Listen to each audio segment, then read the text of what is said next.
pendukung dalam sebuah paragraf. Adapun tujuan pembelajarannya yaitu supaya anak-anak bisa menentukan apa gagasan pokok dan gagasan pendukung dalam sebuah paragraf atau wacana. Nah, sedangkan untuk kelas 5 kita akan belajar organ gerak pada hewan dan manusia. Nah, tujuan pembelajaran kita di kelas 5 ini supaya anak-anak bisa menjelaskan apa saja fungsi dari organ gerak yang terdapat pada hewan dan manusia. Nah, silakan Ibu Guru minta dibuka buku paketnya, silakan dipelajari materi organ gerak pada hewan dan manusia. Nah, apa saja ya serta fungsinya diskusikan.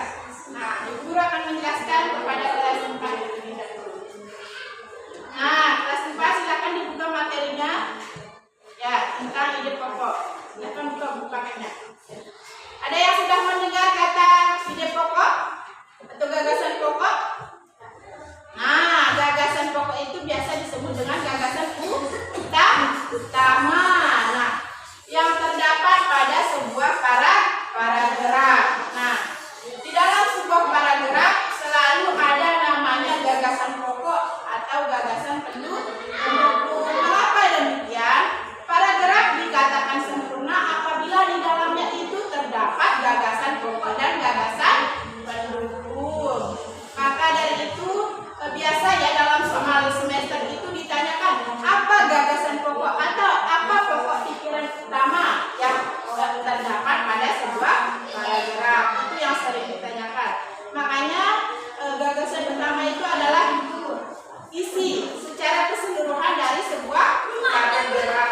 Nah, sekarang Ibu Guru minta anak-anak kalian tentukan ya untuk kelas 4. Kalian tentukan apa gagasan pokok pada wacana yang Ibu Guru bacakan. Nah, di sini tentang tari ya. Dan perhatikan, silakan ditulis ya. Kesenian tari yang berasal dari Goa, Sulawesi Selatan. Tarian ini sudah menjadi tradisi di kalangan masyarakat Goa yang merupakan bekas kerajaan Goa. Tarian ini dibawakan oleh penari wanita dengan berbusana adat dan menari dengan gerakannya yang khas serta memainkan kipas sebagai atributnya. Nah, apakah gagasan pokok paragraf di atas? Nah, di sini kalian diminta untuk menentukan apa gagasan pokok atau gagasan utama. Nah, dari wacana yang sudah Ibu Guru bacakan. Nah, silakan dikerjakan ya. Nanti Ibu Guru akan minta satu temannya untuk maju ke depan. Ya, dari hasil diskusinya. Nah, sudah selesai? Nah, sekarang kelas 5 kita akan belajar tentang organ gerak pada hewan dan manusia. Nah, kira-kira anak-anak sudah pernah melihat hewan yang berwarna putih punya telinga yang agak panjang? Apa namanya? Kelinci. Nah, kelinci itu adalah hewan yang sangat lucu. Rambutnya itu tebal. Dia bisa berlari,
dan gagasan pendukung itu terdapat dalam sebuah paragraf. Paragraf itu dikatakan sempurna apabila di dalamnya terdapat gagasan pokok dan gagasan pendukung. Bisa dimengerti? Nah, silakan nanti di rumah ya, belajar untuk mencari wacana. Silakan dicari juga gagasan pokok dan gagasan pendukungnya. Nah, kelas 5 sudah? Ya. Nah, silakan Ibu Guru minta coba maju ke depan. Nah, siapa yang mewakili kelompoknya? Ayo, silakan dibaca dengan besar ya. Berapa alat gerak pada manusia? 1. Otot atau alat gerak aktif. 2. Tulang atau alat gerak aktif. 1. Otot berfungsi sebagai pengatur saluran darah dan menggerakkan tulang. 2. Tulang berfungsi sebagai penggerak dan gerakan manusia dan sebagai tempat meletaknya otot. Alat gerak hewan. 1. Sirip dan ekor berfungsi untuk berenang. 2.